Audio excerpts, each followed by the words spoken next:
De la primera carta del apóstol San Pablo a los Corintios en el capítulo 11.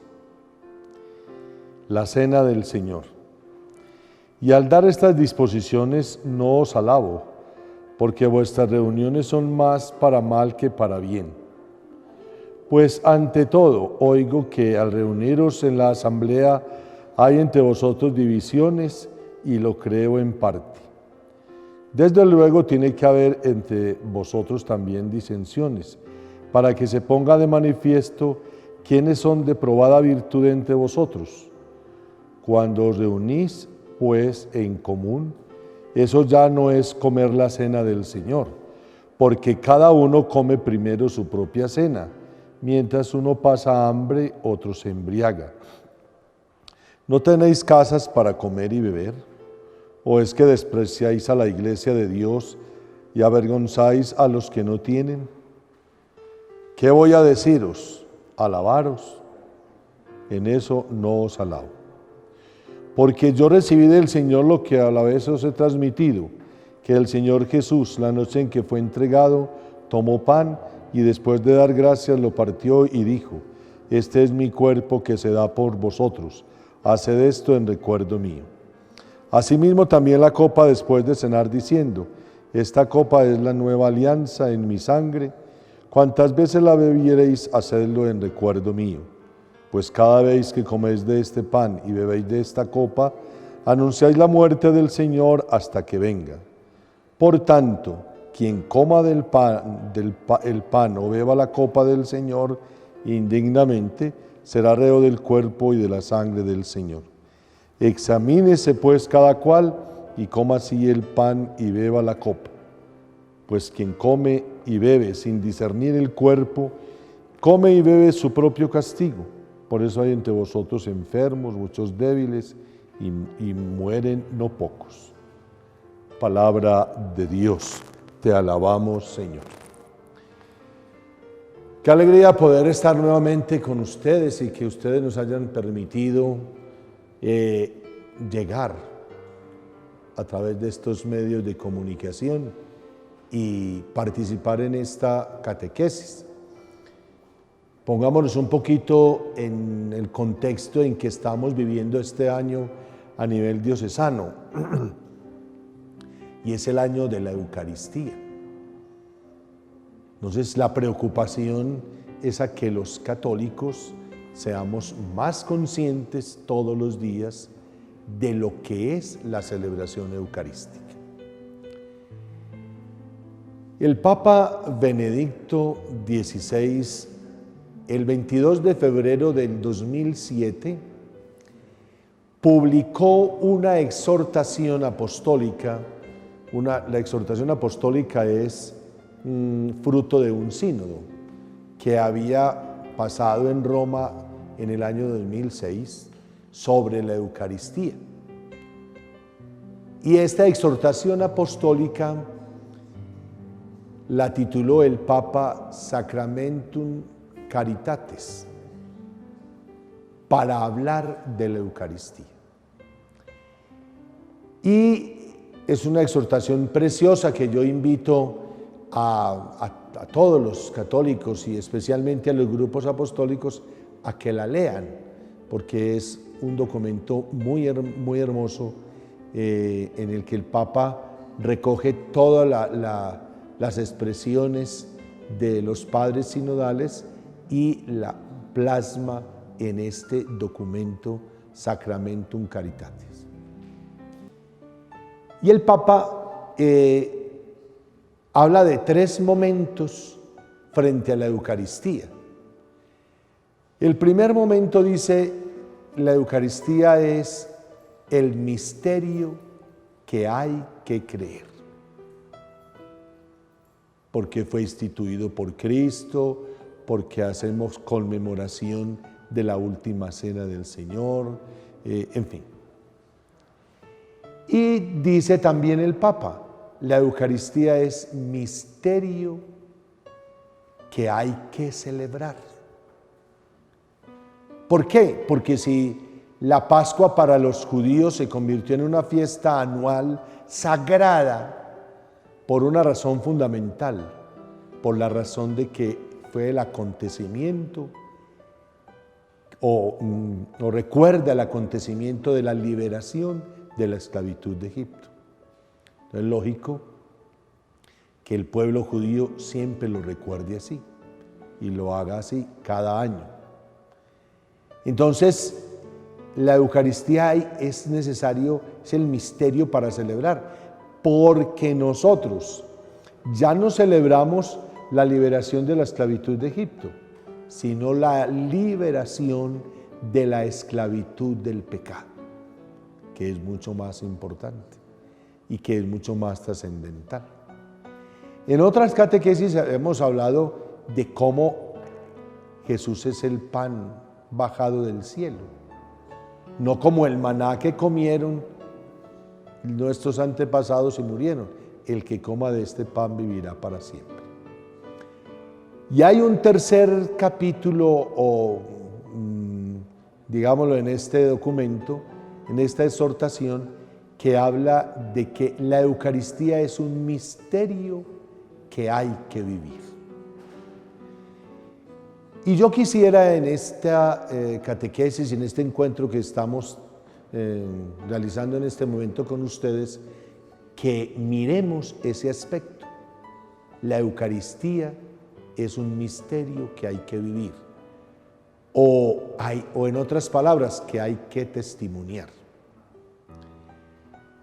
El Papa insiste en que al cristiano católico que celebra la Eucaristía dominical se le tiene que notar en el transcurso de la semana que estuvo en la celebración eucarística. Porque la celebración eucarística permea toda la persona. Por eso iniciaba esta reflexión y esta catequesis leyendo el texto más antiguo que hay escrito sobre la Eucaristía, y la escribió San Pablo, escribiéndole a los Corintios en el capítulo 11, y él dice que es una tradición, la tradición oral que recibió. Y entonces, ¿qué hizo? La plasmó y les hace ver a los corintios que la celebración de la Eucaristía, de la Cena del Señor, tiene que tener repercusiones personales y sociales. Si no los tiene, es signo ¿de qué? De que no se celebró. Y aún más, se atreve a decir San Pablo que el que la celebra así, indignamente, pues también trae sobre sí sus consecuencias. Entonces, es bien interesante que nosotros lo pensemos desde allí. La Eucaristía es un misterio que hay que vivir. En otras palabras, se nos tiene que notar, ¿cierto? A nosotros nos pasa mucho en la parte humana, y eso es una experiencia muy de todos, ¿no? Si comemos mucho, ¿qué nos pasa? Nos vamos engordando, ¿cierto? Hay otros que comen y no engordan. Pero y otros que pasan hambre y entonces inmediatamente se comienza a ver y se les comienzan a enflaquecerse, ¿sí? Se les pierde la cintura de nevera que tienen. Entonces, ole, usted que está enfermo, usted por qué está tan flaco, usted, ¿sí? Se nos nota. Si nosotros pudiéramos hacer un paralelo con la vida espiritual, para nosotros los católicos, la celebración eucarística se nos tiene que notar, se nos tiene que ver que participamos en la Eucaristía. Y ustedes pueden imaginarse que en el cotidiano vivir, a usted se le nota que estuvo en misa el domingo. Y al que no fue, se le nota que no fue. Yo creo que poquito, ¿cierto? Porque a veces nosotros como cristianos católicos no hacemos vida la Eucaristía. La Eucaristía es un misterio que hay que vivir, que hay que testimoniar. Hagamos un paréntesis y miremos este video precioso para que encontremos en él cómo la presencia de Dios no solamente se ve en el mundo y en la creación, sino también en usted y en mi persona, que hemos celebrado la Eucaristía del domingo y que tiene que permear toda nuestra existencia y nuestro caminar. ¿Qué es la Santa Misa? Para resumirles un poco, la Santa Misa es una celebración muy importante en la que nos reunimos todos los católicos para recibir la hostia o Santa Eucaristía, que es nada más y nada menos que el mismísimo Jesús en cuerpo y alma. Por cierto, si quieres saber un poco más sobre la misa y sobre la Eucaristía, ya hemos hecho varios videos sobre esos temas. Ahí les pueden dar un vistazo. Bien, seguimos. En la Santa Misa vamos a permanecer en 3 posturas distintas: sentados, parados y de rodillas. Pero, ¿qué significa cada una de estas posturas? Fácil. Estar sentado significa escuchar con atención. Estar de pie significa que estamos listos para lo que Dios quiere. Y estar de rodillas significa estar en adoración porque Jesús se ha hecho presente. Por cierto, antes de que se me olvide, es muy importante que, al ingresar al templo, hagamos una genuflexión. ¿Pero qué es una genuflexión? Sencillo, es doblar la rodilla derecha y hacer una señal de la cruz. ¿Y por qué hacer esto? Bueno, es como tu saludo hacia Jesús, ya que esa es su casa, y uno siempre debe saludar al dueño de la casa, ¿verdad? Postdata, esta genuflexión también se hace cada que sales del templo, a manera de despedida. ¿Y qué hacer si ya ingresé al templo y aún no comienza la misa? Pues lo recomendable es que ores, que converses un poquito con Jesús. Puedes hacerlo sentado, parado, de rodillas, no hay problema. Así estarás listo para el momento en que la misa inicie. Ahora vamos a ver las partes de la misa. La Santa Misa tiene 4 partes: los ritos iniciales, la liturgia de la palabra, la liturgia de la Eucaristía y por último, los ritos finales. Vamos a verlos uno por uno. Los ritos iniciales. En esta primera parte nuestra postura es de pie. Aquí el sacerdote recién ingresa y hace una procesión hacia el altar, que es esa, entre comillas, mesa que vemos siempre al frente del templo. Además, mientras él está ingresando, se escucha la primera canción, que es llamada la canción de entrada. Los ritos iniciales también tienen sus partecitas. Veámoslas una por una. Número 1. El saludo. Aquí el sacerdote irá en el nombre del Padre, del Hijo y del Espíritu Santo. Y nosotros debemos responder: Amén. Nuevamente el sacerdote habla y dice: el Señor esté con ustedes. Y respondemos: Y con tu espíritu. Número 2. El acto penitencial. En esta parte le pedimos al Señor que nos perdone de todas las cositas malas que hemos pensado o hecho hasta ese momento. Y comienza así. El sacerdote dice: hermanos, para celebrar dignamente estos sagrados misterios, reconozcamos nuestros pecados. Seguidamente, todos en el templo rezamos el Yo Confieso. No se preocupen, ahí en el PDF pueden encontrar el rezo del Yo Confieso completito. Pero ahí no termina el acto penitencial, porque sigue el Señor, ten piedad. Aquí el sacerdote dice: Señor, ten piedad. Y todos los que estamos en el templo debemos responder diciendo: Señor, ten piedad. Luego el sacerdote dirá: Cristo, ten piedad. Y todos respondemos: Cristo, ten piedad. Ya para terminar, vuelve a decir: Señor, ten piedad. Y todos volvemos a decir: Señor, ten piedad. Ojo, esta pequeña oración también puede ser cantada. Número 3. El Gloria. En la parte del Gloria realizamos obviamente el rezo del Gloria, el cual está basado en un relato de la Biblia que podemos encontrar en el libro de Lucas, capítulo 2, versículo 14. Para no hacer este video tan largo, ahí en su texto encontrarán este rezo. Postdata, usualmente el Gloria es cantado. Además, esta parte se realiza solo en las misas de los sábados y domingos. Al terminar la oración o canto del Gloria, el sacerdote dice: por nuestro Señor Jesucristo, tu Hijo que vive y reina contigo en la unidad del Espíritu Santo y es Dios por los siglos de los siglos, y todos respondemos: Amén. Y así terminamos recién con los ritos iniciales. Y ahora vamos con la segunda parte de la Santa Misa. Espero que estés anotando todo, La liturgia de la palabra. De manera general te puedo decir que es esta parte en la que se leen las lecturas. Comienza con una procesión de la Santa Biblia hacia el altar. Estamos de pie. Ojo, esta procesión solo se realiza los días sábados y domingos. Y bueno, la liturgia de la palabra también se divide en pequeñas partecitas. Veámosla. La primera lectura. Esta primera lectura la escuchamos sentados. Aquí se nos narrará una historia del Antiguo Testamento. Una vez terminada la lectura, escucharemos que la persona que leyó el texto nos dice: Palabra de Dios. A lo que nosotros responderemos: Te alabamos, Señor. Número 2. El Salmo. El Salmo del día es sacado literalmente del libro de los Salmos. Aquí nosotros debemos repetir una pequeña frase llamada la antífona, que nos dirá la persona encargada de leerla. Ojo, el salmo puede ser hablado o cantado, pero es preferible que se haga a manera de canción, ya que los salmos son, en realidad, pequeñas canciones. Postdata, seguimos sentados. Número 3. La segunda lectura. Esta lectura solo se realiza los días sábados y domingos. También la escuchamos sentados. Aquí se nos narrará una historia del Nuevo Testamento, que normalmente será de los libros que se encuentran desde el libro de los Hechos de los Apóstoles en adelante. Aquí también la persona encargada de leerla al terminar nos dirá: Palabra de Dios. Y nosotros responderemos: Te alabamos, Señor.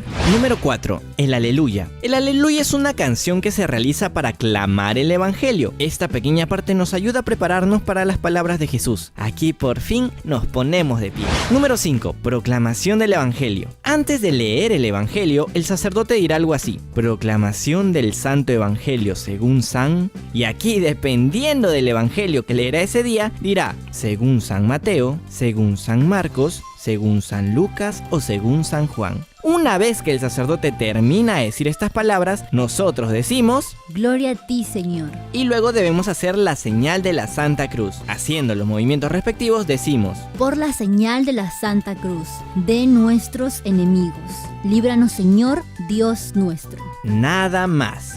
Número 6. El Evangelio. En esta parte el sacerdote leerá un texto del Nuevo Testamento, específicamente alguno de los 4 evangelios, es decir, de los versículos que están en los evangelios de Mateo, Marcos, Lucas o Juan. También lo escuchamos de pie. Aquí el sacerdote al terminar de leer dirá: Palabra del Señor, y nosotros debemos responder: Gloria a ti, Señor Jesús. Número 7. La homilía. En esta parte nos podemos volver a sentar. Aquí la tarea del sacerdote será dar una pequeña reflexión y o explicación de lo que acaba de leer. En esta parte, niños, debemos prestarle siempre muchísima atención, ya que sus palabras son guiadas por Dios y es de lo más seguro que su reflexión nos ayudará muchísimo en nuestras vidas. Número 8. El credo. Después de escuchar la palabra de Dios, todos nos paramos y rezamos el credo. No te preocupes que ahí en tu texto también dejamos esta oración. Por cierto, el credo también puede ser cantado. Además, solo se reza los días sábados y domingos.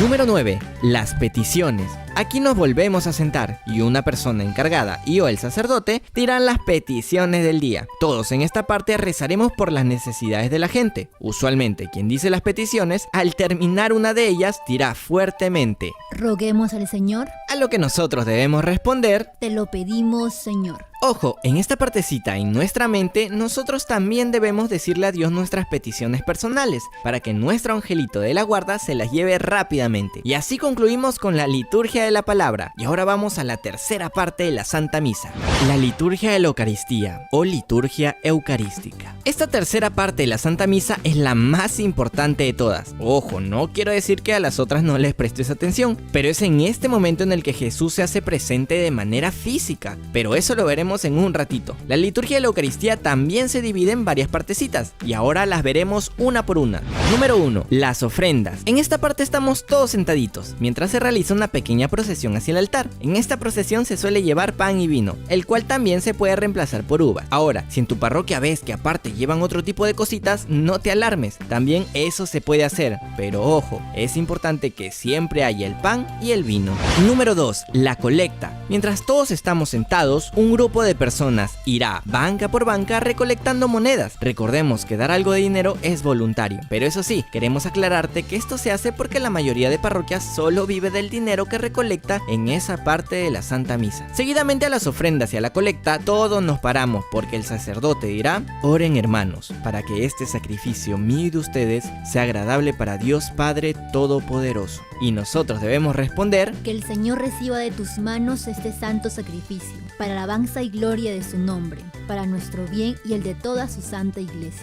Número 3. El prefacio. El prefacio es como la introducción de aquello muy importante que está por venir. Así es, Jesús físicamente se hará presente. Y bueno, en esta parte seguimos de pie y el sacerdote nos dirá: El Señor esté con ustedes. Y nosotros respondemos: Y con tu espíritu. El sacerdote vuelve a hablar y dice: Levantemos el corazón. Nosotros respondemos: Lo tenemos levantado hacia el Señor. El sacerdote vuelve a hablar y dice: Demos gracias al Señor nuestro Dios. Y todos tendremos que decir: Es justo y necesario. Por último, el sacerdote hará una pequeña oración que pueden encontrarla ahí en el texto que les hemos proporcionado.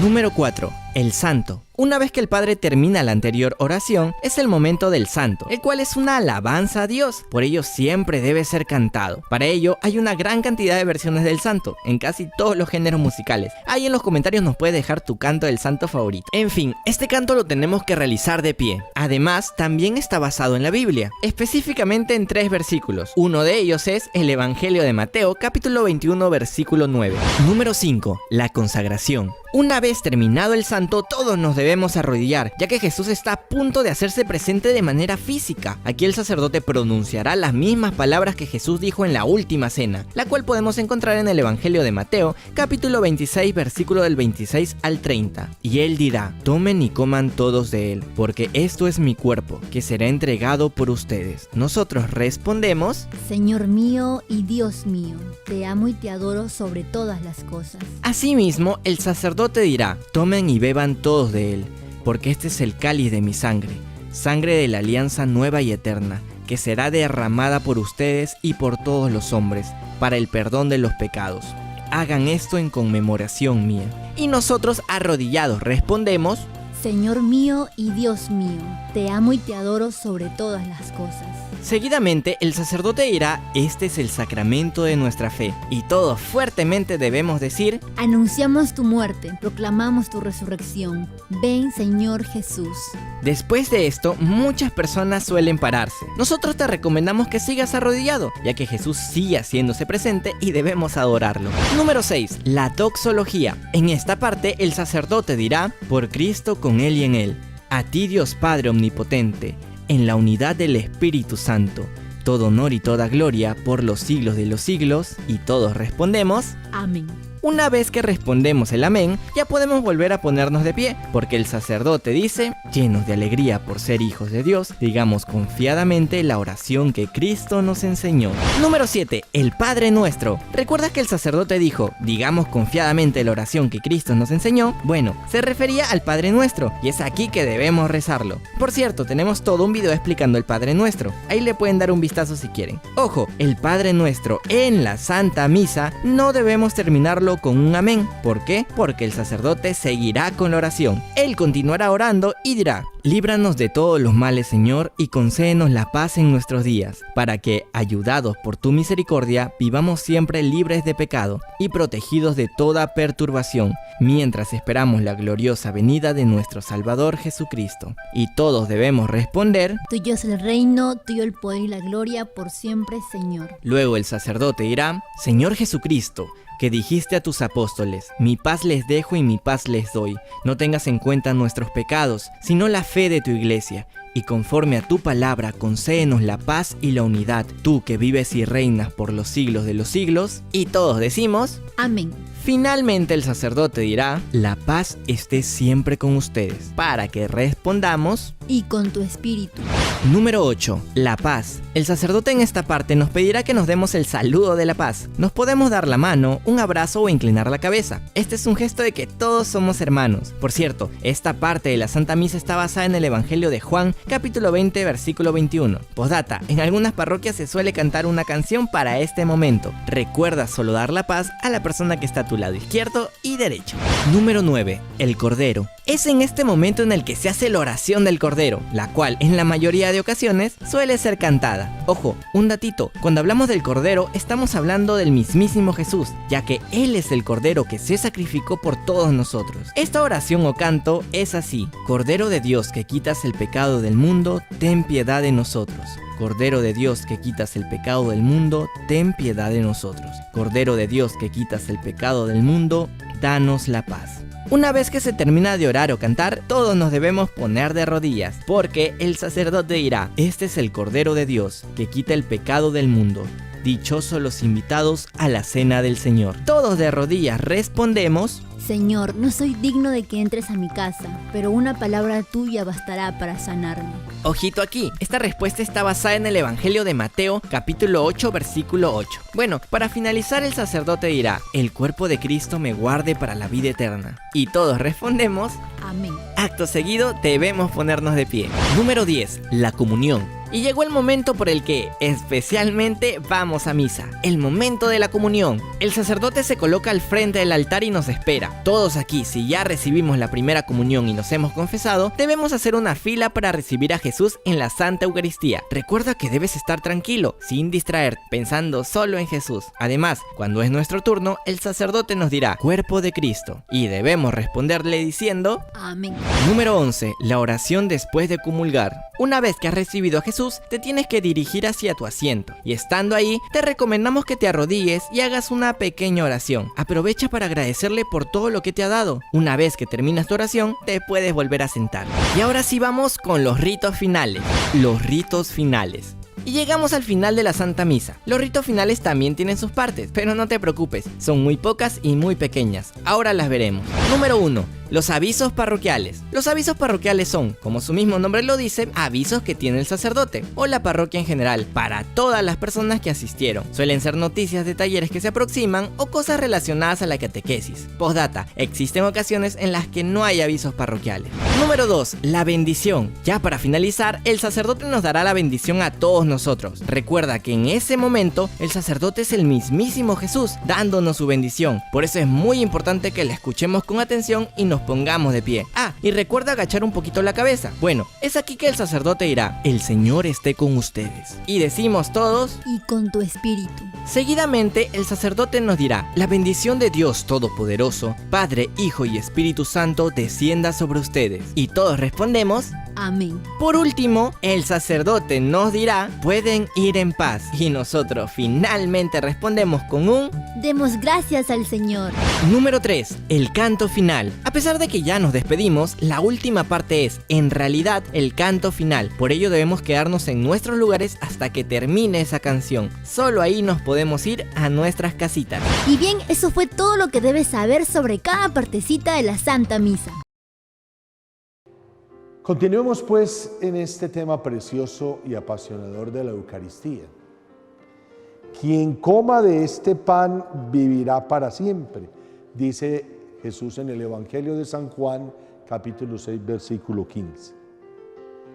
La vida eterna se inicia en nosotros ya en este tiempo por el cambio, esto es muy lindo, dice el Papa, por el cambio que el don eucarístico realiza en nosotros. Es la Eucaristía la que nos transforma, no soy yo, es la Eucaristía. Y dice también Jesús en el Evangelio de San Juan, en el mismo capítulo 6, que es el pan de vida, el que me come, vivirá por mí. Entonces la Eucaristía tiene en sí mismo un dinamismo que es principio de la vida divina en mí, en nosotros. No es en nosotros, no es el alimento eucarístico el que se transforma en nosotros. No es el alimento eucarístico que se transforma en nosotros, sino que somos nosotros los que nos transformamos porque hemos recibido el cuerpo y la sangre del Señor. O sea, hay un cambio en nosotros, un cambio misterioso, misteriosamente. Por eso dice el Papa, esta es una expresión del Papa, que la fuente y el culmen de la existencia eclesial es la Eucaristía. San Pablo, por ejemplo, dice escribiéndole a los romanos, os exhorto por la misericordia de Dios a presentar vuestros cuerpos como hostia viva, santa, agradable a Dios. Es vuestro culto razonable. Mire qué expresión tan preciosa. O sea, que la Eucaristía me tiene que llevar a mí a convertirme, a hacer de mi vida un culto agradable a Dios. Es el culto razonable, dice San Pablo. Entonces, el nuevo culto abarca todos los aspectos de la vida del hombre, transfigurándola. Cuando comáis o bebáis o lo que hagáis, hacedlo todo para gloria de Dios, le dice San Pablo escribiéndole a los Corintios.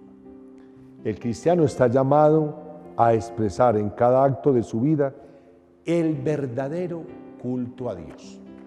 Vuelvo a decir, con el ejemplo que les colocaba hace un momento, el que se alimenta bien se le nota y el que pasa hambre también se le nota.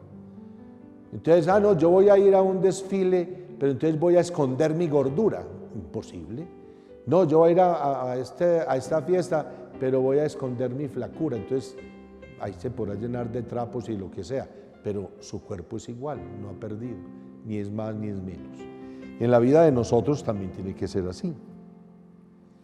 Por eso el culto a Dios se convierte en un nuevo modo de vivir todas las circunstancias de la existencia. Decía el Papa Benedicto, la gloria de Dios es el hombre viviente y la vida del hombre es la visión de Dios. Mire qué precioso. La gloria de Dios es el hombre viviente y la vida del hombre es la visión de Dios. Entonces, participar en la celebración eucarística se tiene que traducir en la vida de nosotros. Se nos tiene que ver, se nos tiene que notar, así como el que se alimenta bien se le nota, como el que pasa hambre. Se nos tiene que ver. A usted le tienen que ver que está participando en la Eucaristía Dominical. Se nos tiene. Y pues dice el Papa, en uno de los numerales dice, hay que vivir en la semana según el domingo. Por eso en la carta del Papa Juan Pablo II, el domingo día del Señor, recuerda mucho que es el día del descanso, que es el día de la comunidad, que es el día de la familia, que es el día de darle gracias a Dios. Y el Papa en este ítem de que la Eucaristía es un misterio que hay que testimoniar, dice, los primeros cristianos entendieron con facilidad